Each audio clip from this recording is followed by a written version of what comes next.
ஆபீஸ்ல night duty வச்சுட்டாங்க மாமா. என்னதான் நைட் டியூட்டியா இருந்தாலும் சாயந்தரம் 5 மணிக்குள்ள வீட்டுக்கு வரணும்ல.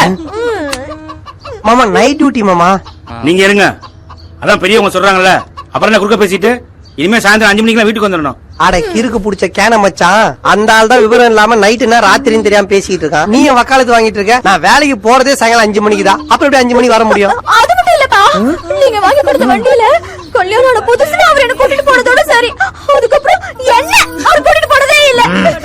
உடனே நீங்க மூக்குல காத்தறீங்க மாமா. அவ என்ன பண்ணான்னு கேளுங்க. அவளை வண்டியில கூட்டிட்டு போனா ஹார்ன் அடிச்சா முன்னாடி போற ஃபிகரை பாக்குறேன்னு கேக்குறா. சைடு மிரர் பார்த்தா பின்னாடி வர ஃபிகரை பாக்குறேன்னு கேக்குறா.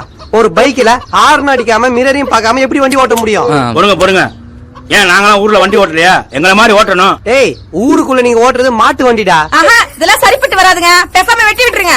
அத்த அவசரப்படாதீங்க. நான் என் பொண்டாட்டியாக மனசுக்குள்ள கோவில் கட்டி வச்சிருக்கேன். மாமா நீங்க வேணா செருப்பு டோக்கன் கடை போட்டுங்க. அத்த நீங்க வேணா பூ வித்துங்க. ஆனா குடும்பத்தை மட்டும் பிரிச்சிடாதீங்க. எனக்கு இங்க இருக்கிறது பயமா இருக்கு. ராத்திரியானா வீட்டுக்காரர் குடிச்சிட்டு வராரு பாட்டி. ஆவக்காரன் கோவக்காரன் வேட்டக்காரன் எங்க வீட்டு மாப்பிள்ள ஒரு குடியாரு. கிளவி சும்மா ஏன் மாப்பிள்ள ராத்திரி குடிச்சிட்டு வரீங்க? பகல்ல குடிச்சிட்டு போனா ஆபீஸ்ல திட்டுவாங்க மாமா. எங்க ஊர்ல இருக்க அத்தனை பேருமே குடியார பயிலுங்க. ஆனா எங்க குடும்பத்துல ஒருத்தரும் குடிக்க மாட்டோம். ஏன்னு தெரியுமா? ஏன் எவனும் வாங்கி தர மாட்டானா உங்களுக்கு? எங்க குடும்பம் கட்டுக்கோப்பான ஒழுக்கமான குடும்பம். உடம்பா பார்த்தா தெரியல. ஆமா, ஐயா யாரு?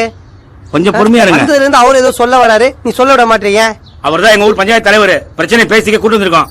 கடைசியா பேசுவாரு. ஓ, இப்பெல்லாம் பஞ்சாயத்து தலைவர் செல்போன் மாதிரி கையில தூக்கின்னு சுத்துறீங்களா?